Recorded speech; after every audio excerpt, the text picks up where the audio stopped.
Bueno, boas tardes. Caramba, que silencio. Eu son Valentín Carreras, son catedrático en Xeografía Fantástica por la Universidad Jules Verne de Nantes.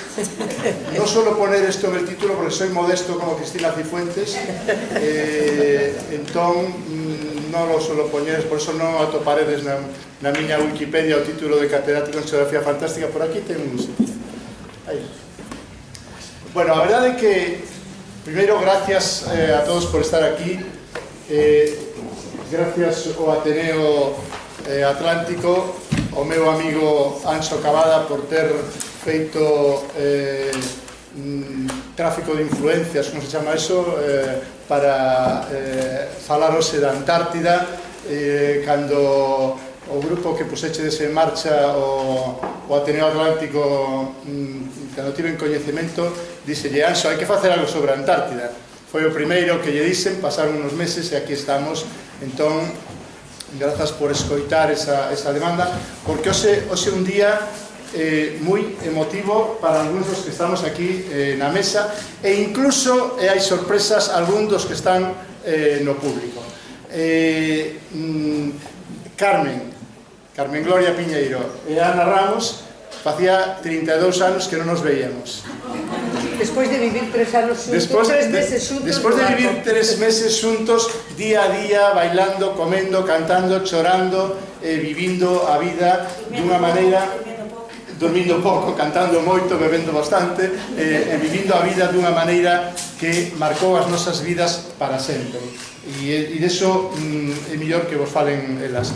Eu tiven o privilexio de estar 2 veces na Antártida, a primeira vez no ano 86-87, nunha expedición que foi a primeira expedición a bordo do Pescafuerta IV do Novo Alcocero, e 30 anos despois tiven a oportunidade de volver como cronista da 30ª expedición científica española a Antártida na campaña 2016-2017 a bordo do Sarmiento de Gamboa, que saímos do porto de Vigo aquí ao lado, e tamén a bordo do buque Hespérides. E tive a ocasión de estar nas bases de Illa Livingston, Decepción, e en 10 bases internacionais, en Locroix, en fin, incluso tivemos ocasión de tocar, de pisar o continente antártico, a península antártica. É un absoluto lujo, un privilexio do que poderíamos estar, calquera dos que estamos aquí, falando horas. Pero é motivo tamén porque este señor que está aquí á miña dereita, de verdade, máis que facer presentacións científicas, teño o currículum de todos eles aquí impreso, pero eu non vos vou ler o currículum deles, o científico. Traballan a mes en cosas moi raras, non? Pues, é dicir, o sea, traballan, non sei, taxonomía e ecoloxía de los opistobranquios. Entendéis que non nos metamos en esas cousas, non? E en todo caso que o expliquen eles, que son os científicos, non? Eu son surrealista. Este señor que está aquí ao meu carón, o seu principal mérito para estar aquí é que é de Goián, non? Entón, bueno, digo porque... Eu tamén. Ti tamén, claro, bueno. Xa sodes dous, maioría cualificada. Málaga e Cataluña, non? Cataluña galaica, Cataluña ourense. Bueno, e xa que estamos metidos en nacionalidades, eu son da República Independiente do Bierzo, pero bueno, tampouco quería presumir máis, non? Entón, aquí o amigo Suso, pois sinto, está por aí no público a súa muller. Hola, María José. Está aí no público a súa muller.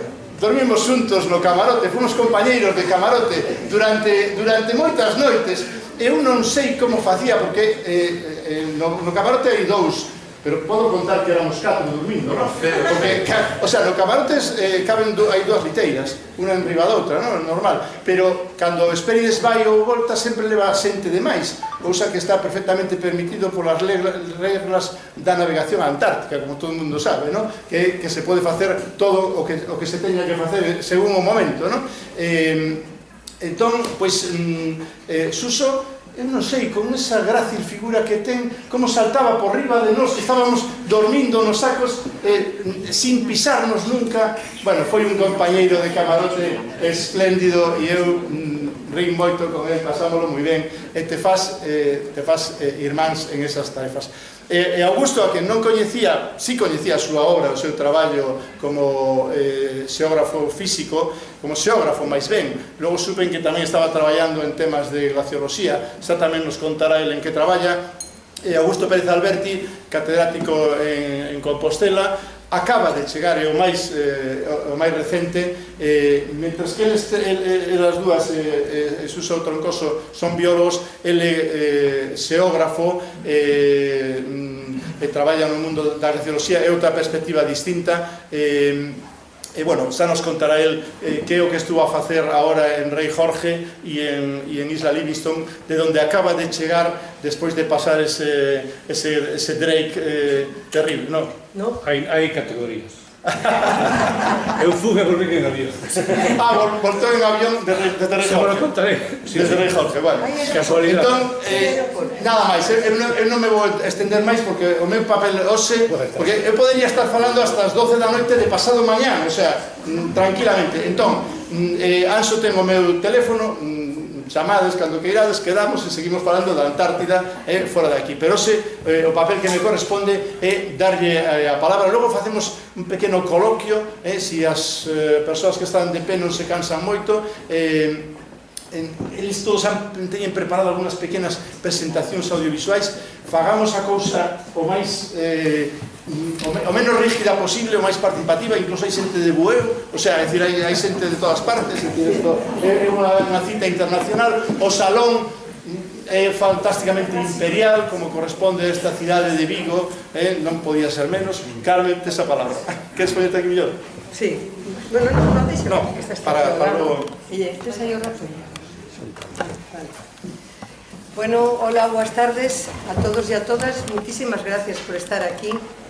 É un placer estar aquí, e teño tamén que dar as gracias ao Ateneo por ter esta fantástica idea que ten moitísimo interés non só para a ciencia española na Antártida, sino para a cidade de Vigo e para Galicia, porque vou falar da primeira expedición española na Antártida, realizada no ano 1986.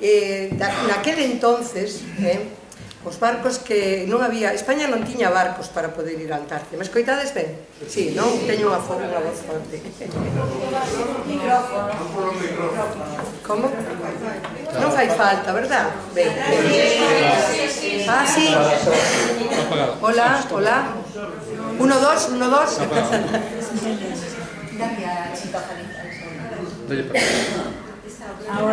Hola.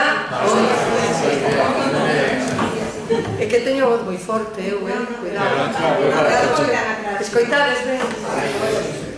Bueno, pois nada, como estaba dicindo, para min hoxe é un día moi importante, porque a primeira expedición española á Antártida, que foi clave para a investigación española na Antártida, tuvo ademais dos protagonistas lóxicos que fomos as persoas que estivemos alá.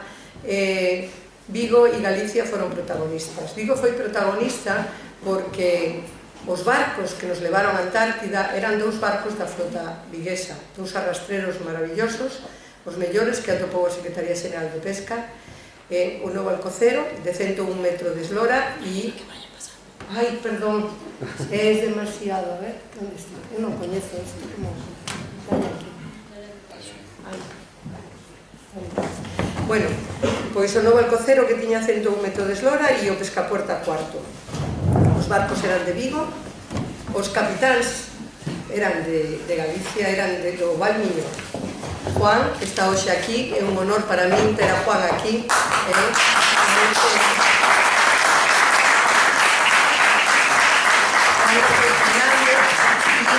Manuel... ai, non me lembro xa, sei que Caeiro, non? Algo... Ríos Caeiro, vale.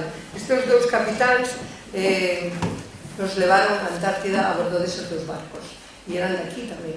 Ademais, tamén era de aquí a tripulación. As tripulacións dos 2 barcos eran galegas. A maioría deles eran do Morrazo. E toda esta xente foi protagonista porque sin eles non hubiera sido posible realizar aquela campaña. Non estábamos preparados para facer aquela campaña, pero tiñamos unha ilusión, un entusiasmo, unha osadía e unha intrepidez que nos levou a conseguir todos os logros que nos propuxemos. Por que España decide lanzarse á conquista da Antártida? Bueno, había varias razóns e tres delas, as máis importantes, era que desde 1972 España pertenecía ao Tratado Antártico, pero era solamente un membro sin dereito a voz nin a voto. Para poder ser membro de pleno dereito necesitaba facer investigacións de forma continuada na Antártida e mostrar intereses pesqueiros. A segunda razón era que os investigadores españoles xa tiveran contacto coa Antártida, ca súa especificidade. Levaban tempo traballando a bordo de outras campañas internacionais e querían poñer en práctica todo o que aprenderan e as súas técnicas. E a terceira razón era fundamentalmente pesqueira. A flota pesqueira española levaba anos traballando no sur do Atlántico, na zona subantártica, e tiña moito interés en saber que recursos pesqueiros había na zona subantártica e na Antártica, porque tamén había outros barcos estranxeiros que levaban tempo traballando ali. De maneira que todos estes ingredientes fixeron que o Ministerio de Agricultura, Pesca e Alimentación, no ano 1986, encargáralle, a través da Secretaría Xeral de Pesca, encargáralle a responsabilidade científica e técnica ao Instituto Español de Oceanografía. O Instituto Español de Oceanografía, supoño que a maioría da xente aquí o coñece, porque en Vigo é o laboratorio máis importante de todos os que recorren a costa española. Pois xa se me foi a olla. Que estaba contando? Pois que oye... OIEO, vale, sí. Bueno, isto que pasa por xa nos 60, Bueno, OIEO era o encargado de facer esta campaña e o responsable da expedición era Eduardo Valguerías, que por aquel entonces tiña 28 anos. Este biólogo do Instituto Español de Oceanografía de Canarias liderou a campaña, hoxe é o director xeral do Instituto Español de Oceanografía, ademais de ser un investigador de reconocido prestixio. España, con todos estes ingredientes, España decide facerlle frente á investigación española na Antártida. É a primeira vez na historia que España se atreve a facer esta campaña. Os barcos, non tiñamos barcos preparados para facer investigacións polares, entón os barcos foron transformados e os seus almacéns se convertiron en laboratorios para adecuar todos os equipos tecnolóxicos dos xeólogos, dos químicos, dos físicos e poder así facer toda a instalación que iba a permitir despois desenrolar o noso traballo. Lembro-me especialmente de que levábamos, era o último en tecnoloxía, levábamos un Olivetti, dous Olivettis M24. Aqueles ordenadores eran novedosos, non había. O primeiro ordenador que entrou no oceanográfico foi no ano 85. O sea, que vos podedes facer unha idea de como era a situación, porque hoxe, cada verán, decenas de biólogos e de científicos españoles van a Antártida todos os anos para investigar. E casi como unha rutina, parece que é algo normal, sobre todo para xente nova que non coñece esta historia. Pero detrás deste logro hai o traballo de un montón de xente e sobre todo daquela expedición española a Antártida a cargo do Instituto Español de Oceanografía. Bueno, os obxectivos desta campaña eran científicos, económicos e políticos. Científicos, como acabo de decir, había que explorar aquelas aguas e coñecer a súa bioloxía, a súa oceanografía, a súa hidrografía e, sobre todo, a tectónica, porque a zona que escollimos para traballar era o Arco de Escocia, que é unha zona moi interesante a nivel evolutivo, porque é a continuación do sur de América que une con a Antártida. O obxectivo económico era buscar novos caladeiros para a flota española, para ver que rentabilidade económica para o consumo humano podía ter. E a razón e o obxectivo político era que se todos estes obxectivos se cumprían, os traballos obtidos, os resultados obtidos se poderían presentar aos foros internacionais para entrar no Tratado Antártico.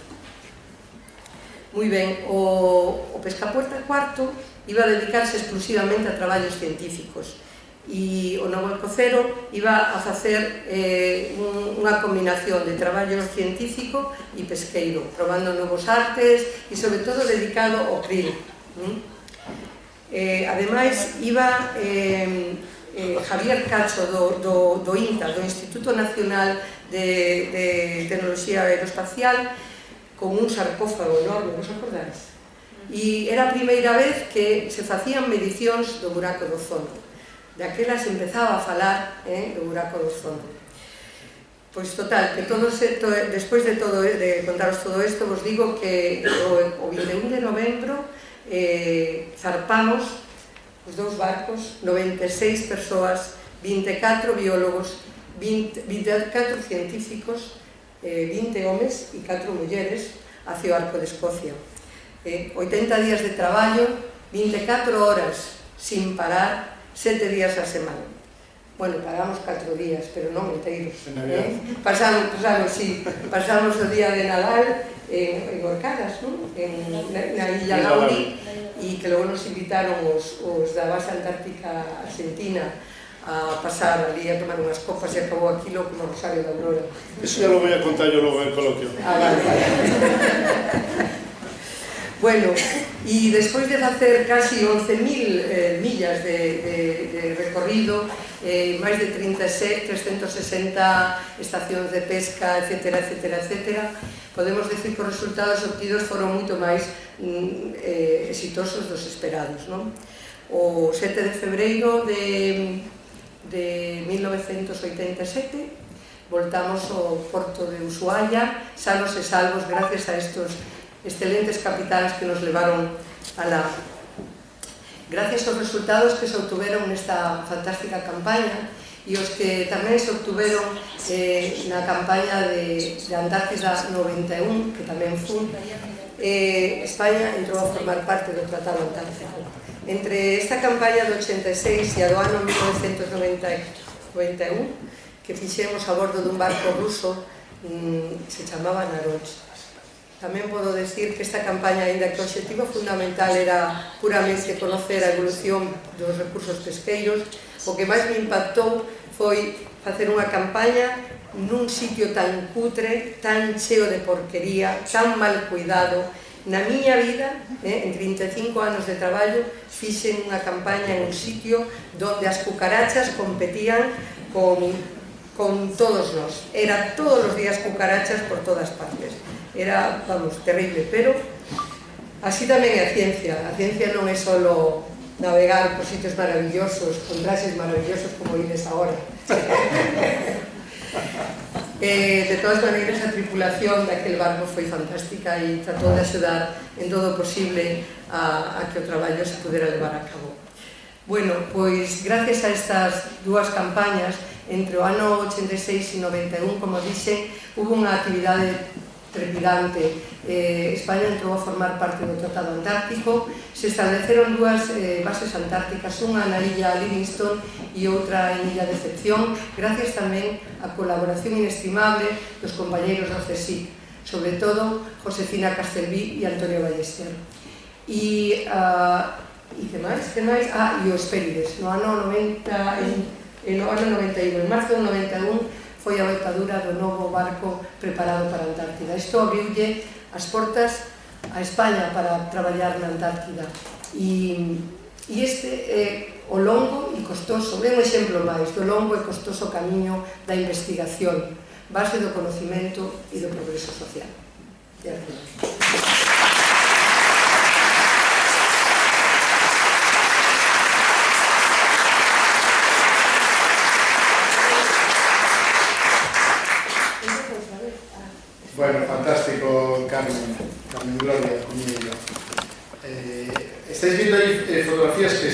unha presentación e sabemos como íbamos os nosos marineiros, como íbamos nos, o sea, con chandas normales e corrientes e con pantalóns e con jerseys de lã e con guantes. Este era o barco ruso que vos dixen que estaba en unhas condicións deplorables, o sea.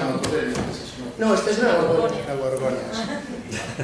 Aquí na campaña de 91 fomos 10 biólogos tamén, a maioría eran de aquí, ainda que había xente de Canarias. E tamén o xefe de campaña foi outra vez Eduardo Valquerías, que non sei se dixen que daquela non chegábamos aos 30 anos.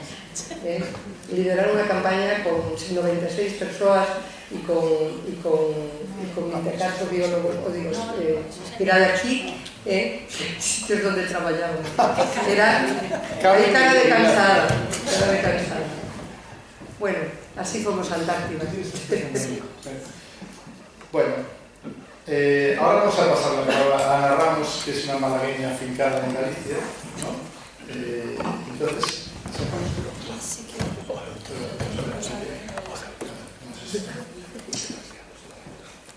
un momentito, por favor,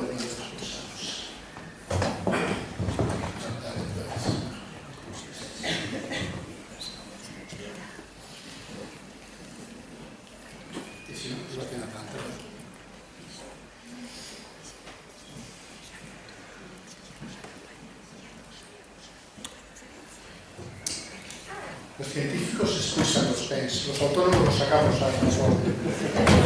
Se joroban y no se queda sin foto. Ahí está.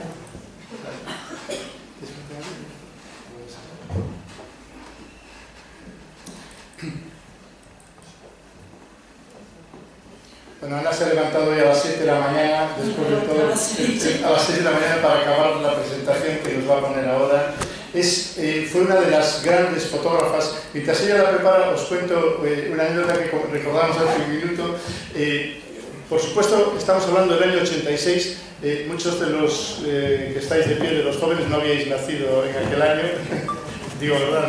No habíais nacido en el año 86, porque han pasado 32 años. Y las fotos se hacían, por supuesto, con las típicas carretes, diapositivas, esto de la fotografía digital que hay ahora. Entonces, ella gastó 35 carretes, 50 carretes. Yo llevaba 30 y tantos carretes. Entonces, hacer una foto, te lo pensabas mucho, porque claro, allí no se podía ir a la tienda de la esquina a comprar más carretes, ¿no? Y las que llevabas son las que llevabas. De repente apareció en el horizonte el primer iceberg. ¡Ah! ¡Una fiesta, gordo! ¡Unos gritos! El capitán empezó a sonar ahí, salimos todos, un iceberg y tal. Una mierdecita allí en el horizonte, una cosa. Ana gastó 7 carretes en el primer iceberg.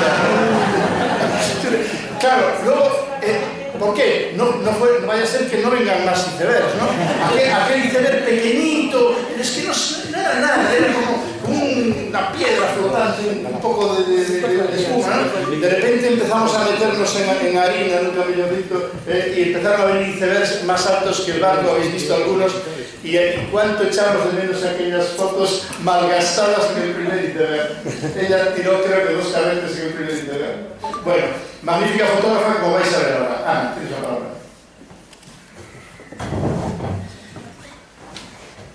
¿Quieres? Mira de qué trajes le van ahora, ¿eh?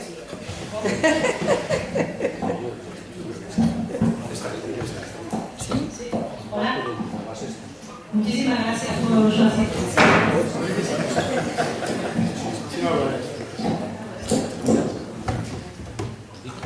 Muchísimas gracias a todos por su asistencia y muchísimas gracias a Ateneo Atlántico por habernos usado esta invitación tan maravillosa. Muchas gracias en particular a Valentín, después de 32 años, a Juan, el capitán, al que no veía desde haciendo bien casi tanto. Y bueno, es cierto que yo participé con Carmen en la campaña 86-11. Fue una oportunidad estupenda. Yo acababa, en el año 86 yo acababa de sacar una plaza de ayudante técnico en el Instituto Español de Oceanografía. Y en septiembre de ese año llegó una convocatoria a los centros oceanográficos. Yo lo siento, pero no soy gallega, llevo aquí muchos años, pero creo que me equivoco mucho hablando en gallego, así que todo lo que pone en castellano. Llegó una convocatoria de Diego de Madrid pidiendo pidiendo voluntarios para ir a aquella expedición primera que se iba a hacer. Yo no contaba con que me aceptaran porque venían investigadores, pero no obstante hice un escrito y lo presenté diciendo que si alguna plaza sobraba, pues que yo quería ir, por supuesto. Hubo muchísima suerte porque no hubo tanta gente para apuntarse por distintas razones, y con Carmen recorrimos aquellas archiveras del Arco de Escocia durante 80 días que nos marcaron para siempre. La cuestión fue que en aquellas pescas que hicimos, 345 arrastres de pesca hicimos en los 80 días, no solo se cogían peces, cogíamos una fauna del fondo marino que era totalmente alucinante. Ya sabíamos nosotros, porque habíamos leído, que todos los investigadores que habían trabajado en la biología marina en la Antártida hablaban de las maravillas de la fauna que se escondían, de los animales invertebrados que se escondían en los fondos antárticos: esponjas, gorgonias, actinias, una enorme cantidad. Entonces, en esa campaña, a fuerza de no dormir, conseguimos recoger absolutamente toda la información cuantitativa de aquellos 345 arrastres. No teníamos ni idea del evento. Nada. Pero recogimos en aquellos estadillos, en aquellas hojas, absolutamente toda la información que había. Como no sabíamos las especies cómo se llamaban, pues le poníamos nombres como o figura gitana, o patata roja, o acidia patata, o esponja chupachus, o cosas por este estilo, porque no sabíamos. Recogimos muchísimo material, y a la vuelta de la expedición, en mayo así, yo entonces trabajaba en el Centro Oceanográfico de Fuengirola, en Málaga, y llegó pues más de media tonelada de ejemplares, entre una parte congelada y otra parte seca. Total, que nos encontramos con aquello allí. Mi compañero Ignacio Sobrino, que había participado conmigo y junto con Carmen en la recogida de todo este material, pues dijimos, bueno, pues lo primero que hay que hacer ahora, como estaba todo congelado, sigo separando y metiéndolos en conservantes para que aquello no se estropeara. Y ahora esa enorme cantidad de animales no se podía quedar allí, porque si no, no tenía sentido. Si no había alguien que le pusiera nombre, aquello no iba a servir para nada. Total, que nuestros colegas de la Universidad de Málaga nos prestaron mucho apoyo. Fuimos contactando poco a poco con cantidad de especialistas en distintos grupos faunísticos, posidozoos, gorgonias, moluscos, todos los grupos que constituyen lo que son las faunas del fondo marino. Contactamos, y todos los investigadores pues estuvieron encantados de que les enviásemos las colecciones si pudiesen estudiarlas, ¿no? De manera que, bueno, en aquel tiempo, pues, Alfonso Ramos, un investigador muy conocido de la Universidad de Alicante, que trabaja también en ciencias marinas, gente de Valencia, de Barcelona, de Sevilla. Por supuesto, participaron los investigadores gallegos. Tú te incorporaste un poquito después, en 94, pero por ejemplo el profesor Fran Ramírez de la Universidad de Vigo participó desde el principio y en este equipo. Bueno, pues en estos años yo era todavía ayudante técnico, pero el instituto me permitió que llevase un pequeño proyecto de investigación para dar soporte a todas estas actividades.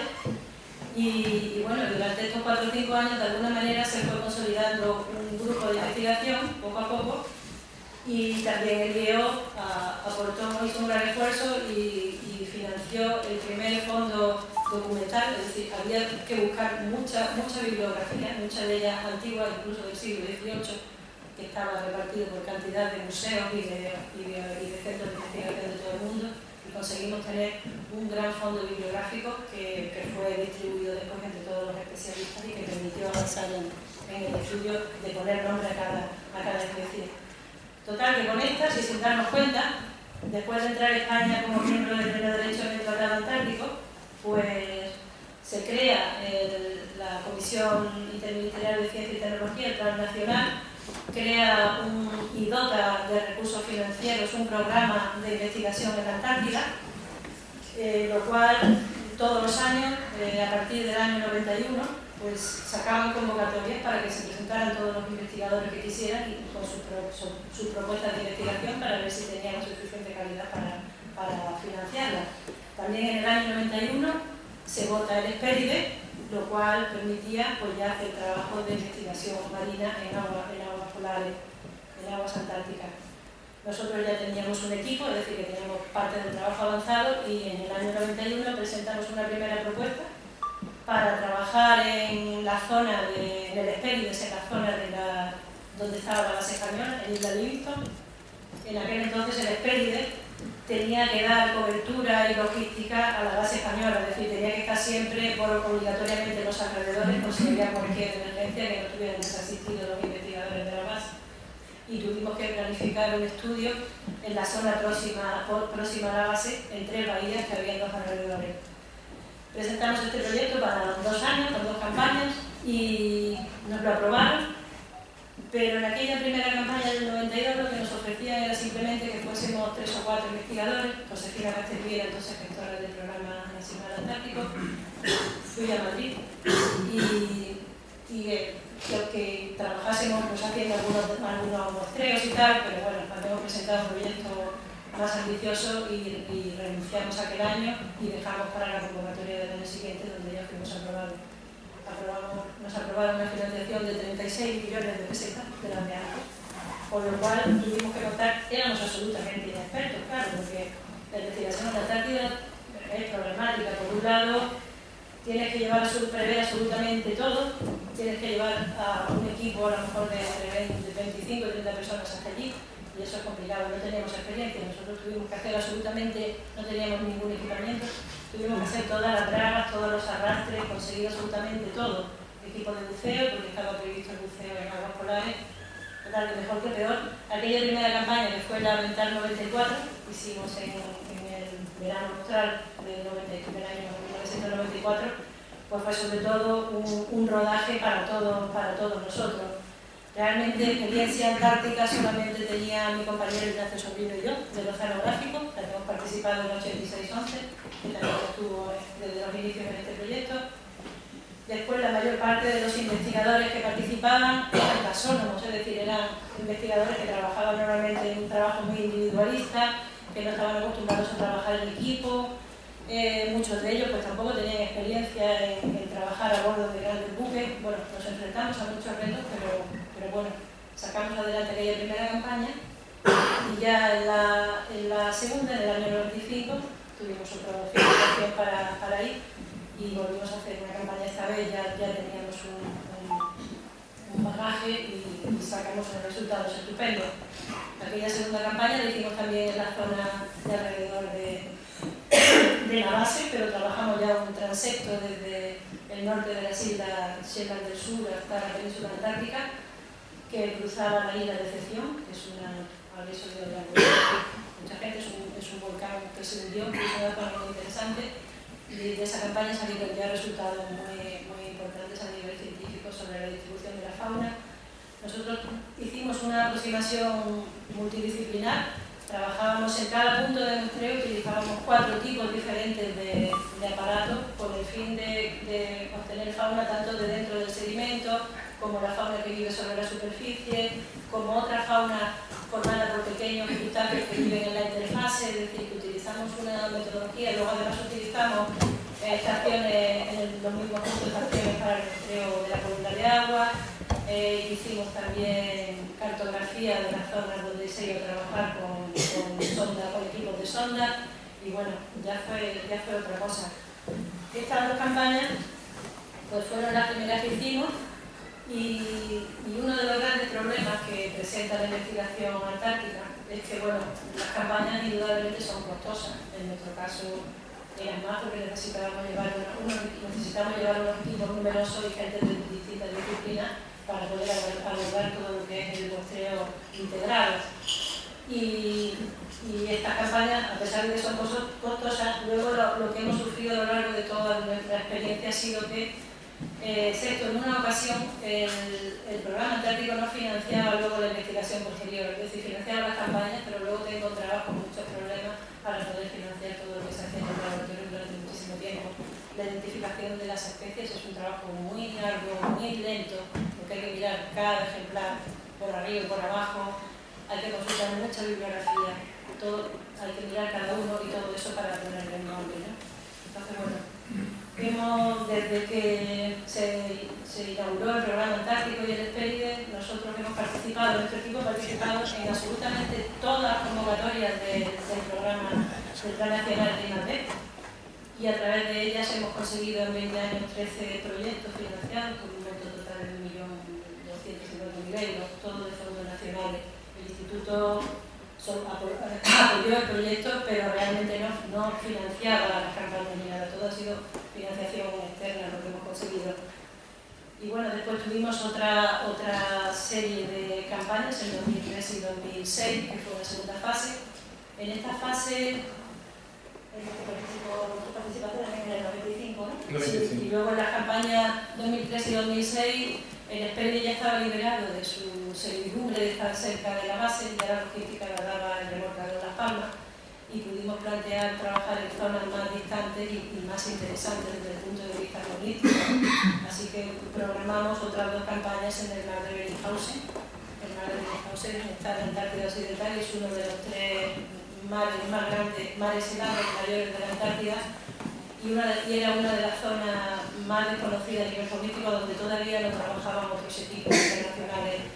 Tener en cuenta que nosotros, sobre todo en las primeras campañas, no teníamos ninguna trayectoria en la investigación del vento de la Antártida, de la biodiversidad, ni tampoco medios ni recursos materiales y técnicos como tenían otros países, por ejemplo Estados Unidos, Nueva Zelanda o Alemania, que llevaban ya muchos años trabajando en investigación polar. Eso fue un gran reto. Las campañas de Beringhausen fueron indudablemente muy interesantes, pero muy arriesgadas también, porque trabajábamos a 5 días de navegación de cualquier sitio que nos diera algún apoyo logístico, ¿no?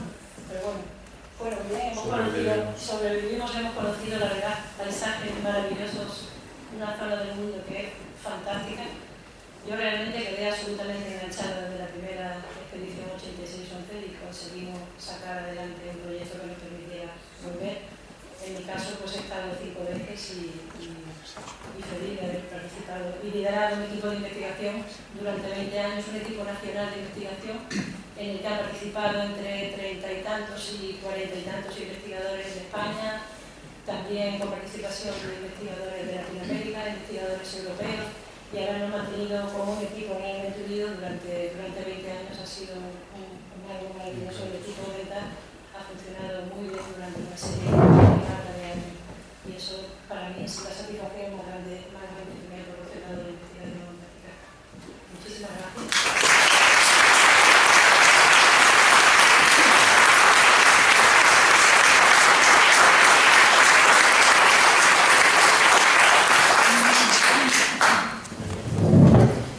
No tengan que decirlo ellos, voy a hacer yo una acotación sobre la pobreza de la investigación científica, para que lo tengan que decir ellos, pero lo pueden decir también si quieren, por supuesto, ¿no? Y además nos acompaña aquí hoy la directora del Instituto Oceanográfico en Vigo, Toya, y le agradecemos también que esté con nosotros. Y bueno, rompamos una lanza desde el Ateneo Atlántico, ¿no? Señor Cavada, por la miseria en la que está sumida en este momento la investigación científica en nuestro país, ¿no? Es de llorar. En una de las últimas crónicas que mandé desde el Espérides se titulaba algo así como, de memoria, Mileuristas Antárticos. Los científicos y científicas que estaban trabajando en la campaña 2016-17, bueno, toda esta precariedad que os estamos contando forma parte de la historia. Claro. Y hoy tiene un cierto aire romántico, pero bueno, también íbamos muy huérfanos de todo. Sí. Íbamos muy huérfanos de todo, ¿no? Pero, bien, era el año 86, estábamos empezando, ellas son pioneras, es decir, siempre que se habla de pioneras, mujeres pioneras en la Antártida, en España, son 5. 2 están hoy con nosotros, Carmen y Ana. Además, vamos a mencionar a Ana Giraldez, compañera de Málaga, y a Marucci Millán, de Cádiz. Y la quinta es Josefina Castelli, catalana, que fue en otra expedición distinta en ese mismo año. Ellas son las 5 mujeres que fueron por primera vez desde España a trabajar como científicas a la Antártida, ¿no? En aquel artículo Mileuristas Antárticos yo decía que la mayor parte de los investigadores, estamos hablando de investigadores de nivel internacional, acabando el posgrado, la tesis, haciendo estudios, con publicaciones, con becas, ganaban menos de 1.000 euros. Esto es como se está pagando en estos momentos la investigación científica en nuestro país. Y me lo decían, o sea, la gente de los programas que estaban Suso allí en Ambiental, que no, yo me voy, me han ofrecido me comentó un compañero, no recuerdo el nombre, era catalán, me ofrecieron una plaza en una universidad de Australia y me voy. Esa es la realidad. Por lo tanto, también quería, antes de seguir, decirlo. Y ahora pasamos de las fotos magníficas de Ana en 35 diapositivas a los drones de Suso y de Augusto. O sea, fijaros, vamos a dar un salto tecnológico de 30 años. El señor Begoyán, que nos va a hablar. Muchísimas gracias. Bueno, soy de Goiás, pero nacido en extranjero, ¿verdad? Yo nací en Brasil. Pero bueno, para mí, yo primeramente quería agradecer al Ateneo, a la invitación de poder estar aquí, a Valentín, porque es una verdadera gozada poder estar dentro con estos grandes monstruos de la investigación antártica de nuestra tierra, ¿no? Y a mí, mi presencia en la Antártica, yo casi voy a empezar, Ana, comentando que los bichitos del 86 y Carmen dieron mucho de sí, porque yo terminé la tesis en los 90, y acabé la tesis, estábamos con un proyecto, ya también sin becas, sin nada, teníamos un contratito de nada, yo estaba contratado por eso, y comenté con él, que era director de mi tesis, bueno, pues yo tengo que empezar, tengo que hacer una estancia, fuera y tal. Entonces teníamos aquí una cajita con unos opistobranquios, como ya comentó Valentín, unos tontos aquí de Galicia, y me dijo, no, mira, ¿por qué no vas a Sevilla? No, yo tenía pensado salir al extranjero, ¿verdad? No, ¿por qué no te vas a Sevilla y estudias un grupo de investigación muy importante de los opistobranquios en la península ibérica? Es el grupo del profesor José Carlos, que también hizo parte de la campaña antártica, además era el que coordinaba todo el tema del buceo. Y me llevé con la cajita. Llamamos a Carlos, Carlos, mira, Jesús, y que para ahí teníamos pensado esto. Y además eran 3 meses solo, porque estaba con un proyecto iniciado aquí, tenía que venir aquí a hacer los mostreos. Es que acabo de recibir el material, fui a buscar el material de la 8611 en Málaga. ¿Por qué no poníamos a Jesucito, ese soy yo, a trabajar con los opistobranquios? Yo cuando me dije, y claro, Antártida, yo cuando escuché la palabra Antártida, sí, diré que sí. Bueno, a los 2 meses estaba yo en Sevilla trabajando con los opistobranquios antárticos. Una de las veces me acerqué a Málaga, tú ya estabas gestionando ya el VENTAR, y tengo el gran honor de haber sido uno de los investigadores de los proyectos que comentó Ana Ramos, los proyectos VENTAR, que realmente es uno de los grandes hitos en la investigación. Valentín, aquí está el dron, póngalo. Uno de los grandes hitos en la investigación antártica del metro general, porque el equipo que puso, porque como ya comentamos, los científicos que somos un poquito egoístas muchas veces, ¿no? Y Ana tuvo la capacidad de mantener un grupo de 20 investigadores unidos durante esos 20 años, ¿no? O sea que éramos capaces de reunirnos y redactar los nuevos proyectos y seguir juntos, y esa cohesión lo consiguió Ana Ramos con su calidad humana, ¿no? Y profesional, por supuesto. Pero yo no estoy aquí para hablar de la VENTAR porque ya lo habló Ana, ¿no? Que es la investigadora de VENTAR. Yo voy a hablar de Decaldec. Decaldec es el último proyecto que tuve también la suerte de participar. Está capitaneado por un profesor aquí de la Universidad de Vigo, que es el profesor Mariano Lastra, y Decaldec se llama decomposición de algas en Isla de Excepción. La Isla de Excepción, como ya lo adelantó Ana, es un volcán hundido, es un volcán que en la cima, ¿cómo se llama el cono del volcán? En la parte superior, en el cono del volcán, es donde la caldera, la parte superior de la caldera, en el cono, ahí es donde tiene... ¿Es esto? Sí. Entonces, ahí es donde tiene España la base Gabriel de Castilla. ¿Qué pasa con Isla de Excepción? Es un volcán hundido, y es un volcán que está inactivo, por lo tanto tiene actividad volcánica. Es un paisaje. ¿Y eso digo? Es esto, tuyo. Ah, era yo. Sí. No. Sí. Es este tu vídeo. ¿Es ese mi vídeo? Sí, sí, eso es en la caldera, sí, lo vamos a ver ahora en edición. Después volvemos a las diapositivas porque yo creo que mandé las... No, ¿qué pasa eso? Porque así desvía la atención de lo que está hablando y no os aburrís.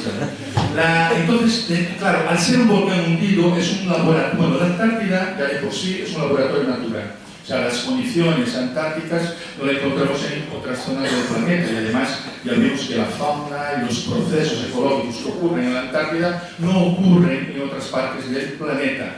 Y de excepción, nosotros tenemos la posibilidad de trabajar ya con el calentamiento. O sea, nosotros podemos simular cambios, o sea, podemos predecir, no, porque la naturaleza es muy impredecible, pero podemos tener algún modelito predictivo de lo que puede pasar si aumenta la temperatura de este pequeño planeta que es donde estamos viviendo en la actualidad. Es muy frágil. Ahora con las imágenes que nosotros tenemos del planeta desde la estación espacial, o sea, la capita, o sea, si lo vemos desde perspectiva, la capita que tenemos de la atmósfera es nada. Un estornudo del sol, se acabó. En fin. Bueno, entonces es un buen laboratorio, esa es la Gabriel de Castilla, y esa bahía que tenemos ahí es Bahía Foster, o Puerto Foster, que es la caldera del volcán. Y nosotros trabajábamos, yo no sé si cuando pasaron las diapositivas visteis unas estructuras de metacrilato, de una serie de ellas. Nosotros lo que hacíamos con estas estructuras, simulábamos un aumento de temperatura entre medio grado y grado y medio. Y lo que estudiábamos era la degradación de las algas para que mineralicen otra vez, se degradan, vuelven al sistema y retroalimentan otra vez. Entonces, bueno, el proyecto terminó el año pasado, lo que son las campañas, pero al igual que en el caso del Ventus, en este caso no estamos con las analíticas porque estamos trabajando con ADN bacteriano, estamos trabajando con ADN total, estamos trabajando con los nitratos, el fósforo de la degradación de algas y también con aspectos de biofauna, porque ahí no hay prácticamente nada. Los únicos que colonizan de primeros es la fauna de muy pequeñito tamaño, ¿no? Fauna de 0,5 milímetros para abajo, o sea, son animales muy pequeños. No estamos trabajando con todo eso. Entonces, ¿por qué esas campanas simulan aproximadamente 1,5 grados de temperatura? Porque las predicciones que hay, las predicciones optimistas, hay predicciones ya un poco más pesimistas, pero las predicciones optimistas es que en los próximos 15 años la temperatura del planeta puede aumentar sobre 0,5 hasta 1,5 grados, y hay previsiones un poco más pesimistas que hablan ya de 2,5 grados, ¿no? Pero bueno, eso a lo mejor Augusto puede saber un poquito más, un estornudo de 2 volcanes y eso ya vuelve todo para atrás. O sea, el tema del cambio climático depende de la escala que podamos ver. A pequeña escala, sí, es un gran problema. A larga escala, pues ya veremos, ¿no? Esto sería de excepción. Las instalaciones las teníamos en Bahía Fumarolas, que realmente es una fumarola, y también trabajamos con los perfiles algares, trabajamos también midiendo el CO2 que producen las algas, el sulfídrico también en algunas de las playas, y con la fauna que puede estar asociada a esa degradación, para saber si hay más diversidad o menos diversidad. Los datos ahora mismo son preliminares, no tenemos aún los números, se están analizando. Datos preliminares del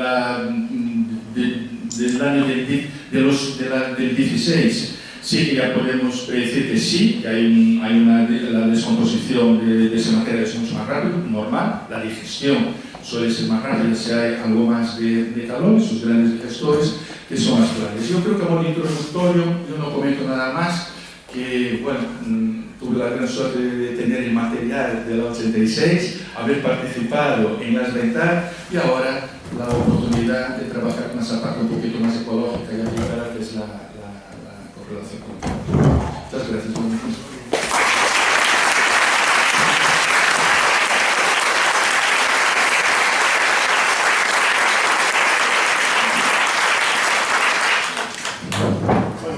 viendo ahí las imágenes del dron, espectacular, en sección. He visto mi hogar ahí, mi casita, porque era el iceberg, el iglú amarillo que aparecía en el término. Qué bonitos recuerdos. Bueno, turno ahora para Augusto, que acaba de llegar de allí, y yo creo que nos trae también novedades. Y Augusto, a ver, contamos. De paso. É curioso porque o máis vello resulta que é o máis novo. Eu xa pensaba non ter ido a Antártida, levaba traballando moitos anos en temas de evolución do glaciarismo, empezando por Galicia, seguindo por os Andes, visitar a Himalaya, visitar a Svalbard, visitar a Islandia, visitar a Alaska, pero a Antártida se me vetaba. Cheguei cerquiña, cando tuve en casi moitos anos proxectos en Terra del Fuego, que en certa medida Terra del Fuego, por riba de 900 metros, é a Antártida, e aí coñecín o que é a vida dos pioneiros, porque dormir en tenda de campaña con ventos a veces de máis de 100 km por hora que nos destruía a tenda é complexo, e podo entender o que me dicían meus amigos canadienses que empezaron a traballar na Antártida nos anos 60-70, porque era vivir en aquelas condicións. Como veremos agora nun vídeo que montei, teño que dicir que eu estou recién operado dun ollo. Pensei non poder ter vir aquí, pero, bueno, mentre o ollo tapado fui montando os vídeos que fui facendo. O dron, sí que traballo con dron, pero o dron que traballo na costa de fai xa 6 ou 7 anos non se podía levar, que é moi grande. Si, levamos un pequeniño, sacamos unha foto, pero realmente o que teño son imaxes de terra, non? De terra. Cal era o objetivo do noso proxecto Prolantar? Pois poder datar as tasas de retroceso do glaciarismo na Shetland do Sur. En principio, nós traballamos solamente na isla Livingstone e King George. Despois apareceu a oportunidade de traballar tamén no continente, en Caleta Cierva, e traballar en Illa de Decepción, de tal maneira que dos 4 que fomos, tivemos xuntos, primeiro en Livingstone, os 4 durante uns 20 días, e depois nos separamos. Uns foron para Decepción e outros fomos para King George. Os que fomos para King George, para Rei Jorge, entramos e salimos en avión, e os que foron para Decepción tuveron que pasar ao Drake, que foi un Drake terrible este ano, terrible, a máis con circunstancias tráxicas, as especies tuvo que andarse movendo moito, e chegaron a Ushuaia con 3 dos 4 motores rotos, tuveron que reparar para ir a buscar a xente que daban as bases, os técnicos das bases. Porque hai que dicir que, cando falamos de investigación, nos principios, nos pioneiros, dependía moito da xente que iba nos barcos, pero que ahora nos, en moitos casos, debemoslle moitísimo a todo o equipo que está en terra. A Unidade de Tecnoloxía Marina do CSIC, que son como nosos guías que nos coidan, que se preocupan de nós, que predicen o tempo, etc. E, bueno, no caso de base de Castilla, pois no caso do militar. Eu vivín, digamos, moita experiencia porque, por unha banda, estuve en Livingstone, en onde estamos na base española, recién estrenada, noviña, do Trinque. Despois estuve na base china, co cual foi unha experiencia realmente fantástica poder estar 2 investigadores españois e 16 chinos, solamente 2 falaban inglés, os demais durante 11 días vivimos en China, coas limitacións de internet de China, pero, bueno, foi un achegamento distinto, e aí tiñamos que depender moito máis de nós, en un ambiente bastante complicado. Non tiñamos xa nin o proyecto do tempo, nin tiñamos o guía de montaña, nin tiñamos nada. E en medias tamén estuve 6 días no Experience, non me deixaron baixar en Decepción, ali estaban os meus compañeros, pero non pude ir, pero sí que baixei no continente, que era unha auténtica pasada.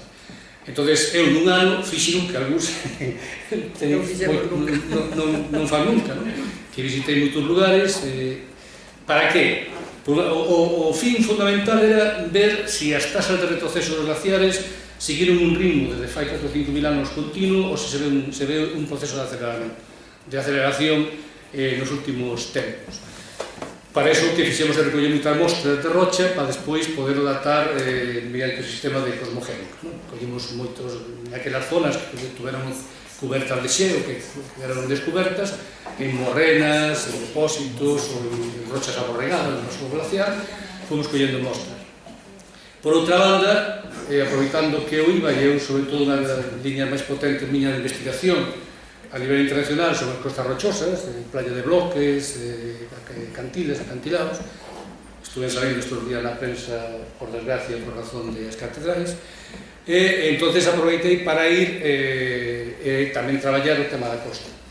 E como queira que de fai anos eu estou en un grupo, sobre todo de suelo, a Universidade de Santiago de Compostela, e veñemos de publicar en Nature un artículo sobre nitróxeno e fósforo de impacto das gaivotas, das aves marinas a nivel mundial, pois me encargaron que se recollía mostras de pingüineras, que cheiran capesa. As galiñas cheiran mal, pero os pingüinos, entón tamén aproveitamos para coller mostras que están neste momento congeladas nos Péridas.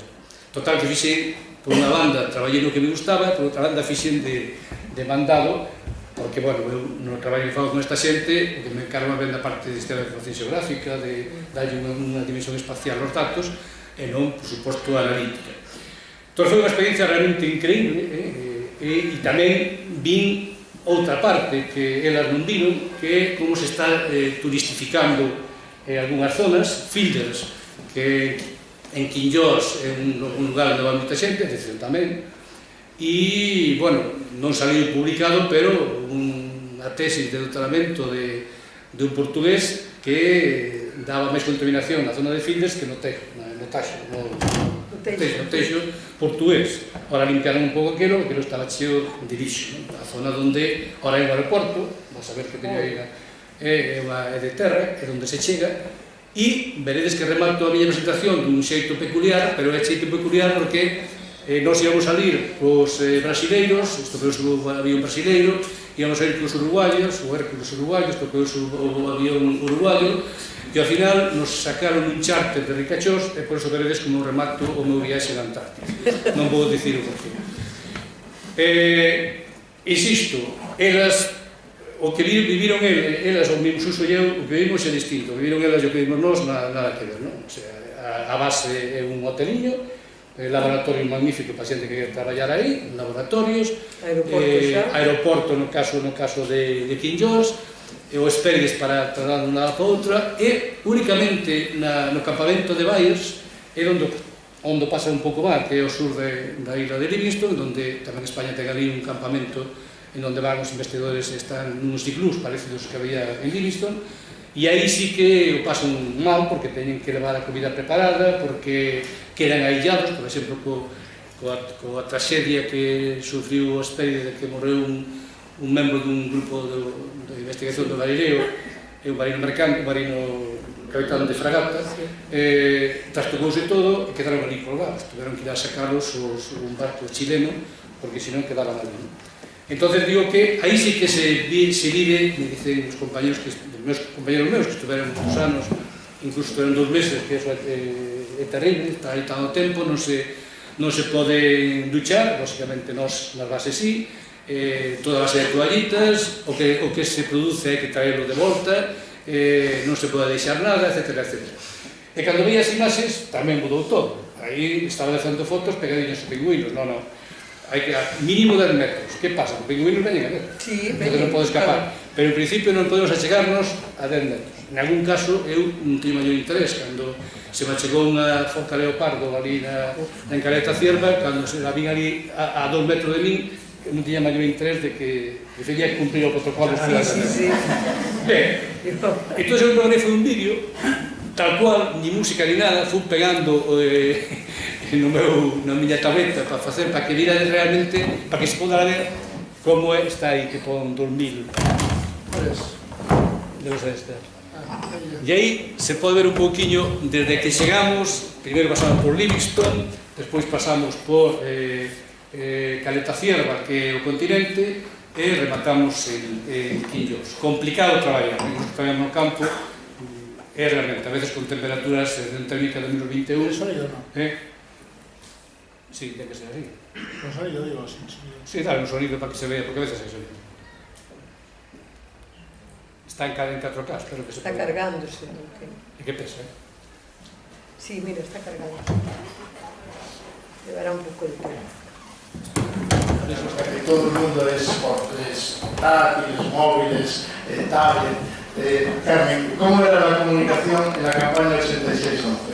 Bueno, Valentín era cronista, Valentín era cronista y gracias a él pues a vida foi moito máis divertida porque tiñamos dous periódicos que permitían comunicación entre o Novo Alcocer e o Pescador da Cuarta, porque íbamos traballando en paralelo sempre, pero, claro, aquela non había facilidades como hoxe, non? Valentín levaba a súa máquina de escribir todavía e escribía todos os días os crónicas sobre os acontecimentos. E, bueno, había un periódico que se chamaba La Foca Alcocera, que era de Novo Alcocer, e outro periódico que se chamaba todo ele escribía e xogaba como si unha parte escribira alguén desde o Novo Alcocer e outra parte no Pescacuerta e competía, era un tramposo vos non vas a hacer estar comendo non sei que e entonces contestaba o pingüino.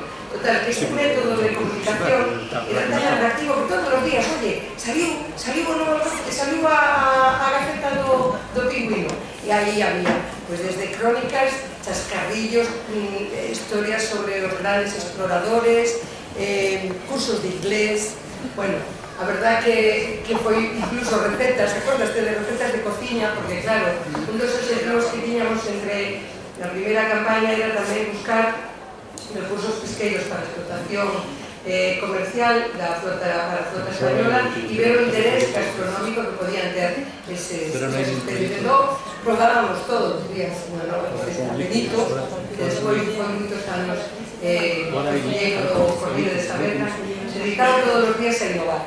Eso era así que innovación. Comíamos centolo antártico, acordaste? E as cazuelas de krill, comíamos tamén o caviar antártico. Eran as huevas de Nototenia, acordaste? Bueno, pues nada, que foi un elemento fundamental para crear un ambiente relaxado, de unha auténtica colaboración e unha empatía fantástica que fixo que parte do éxito da nosa campaña fora gracias tamén a Valentín.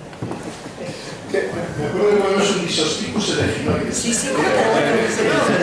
Bueno, yo normalmente lo tomábamos en cangas de porrazo, esos tipos elegionarios, el huevo y o bacalao antártico, pero era una pieza especial que era después, no sé qué, tiña máis de 100 anos, 50 anos de capturar de edad aquela pieza, claro, unha vez capturada, mortas había que sacar os otolitos e investigar todo aquello e tal, pois a única solución era a cazuela. Porque estaba buenísimo. Sí, estaba buenísimo, o sea, e as cazuelas de krill, porque, bueno, na nosa expedición chamábase científico pesquera, imos decirlo todo. Había un certo interés tamén por parte dos armadores de Vigo en saber si alguna das pesquerías podían ter utilidade comercial. No caso concreto do krill, se especulaba o krill como un camarón pequeniño, é o alimento principal das baleas, dos pingüinos.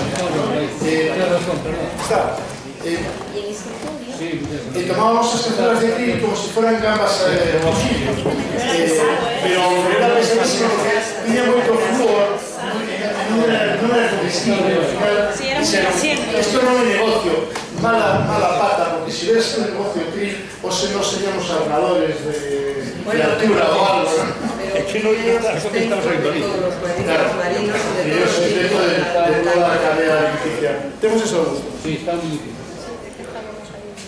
Bueno, y luego vamos a pasar xa a turno de preguntas, temos aí media oriña máis para, así que ide pensando alguna pregunta en canto remate este vídeo de hoy. Unha colaboración magnífica sin a base española do personal que está na base, no caso da base china nos trataron por auténticos fillos predilectos porque éramos os únicos estrangeiros, nos levaban en coche, nos achegaban a aquel sitio, en condicións que non podíamos ir a pé e de que realmente anduvemos prácticamente toda a illa a pé, non? Despois dun período de frío, porque facía que se congelaban todas as lagoas, as escoas aproveitaban que salía un pouquinho para ir aí. Este era o equipo que salimos, co jefe, co capo de Quesada do Comité Polar, con o meu amigo Marco Olivas, entramos aquí, que me dicía, hasta champán, porque como íamos no avión dos ricachos que pagan $5.000 por ir por la mañana e volver por la noite a Punta Arenas, pois, bueno, quedaba champán e nos invitaron a champán, por cual eu non podo queixar.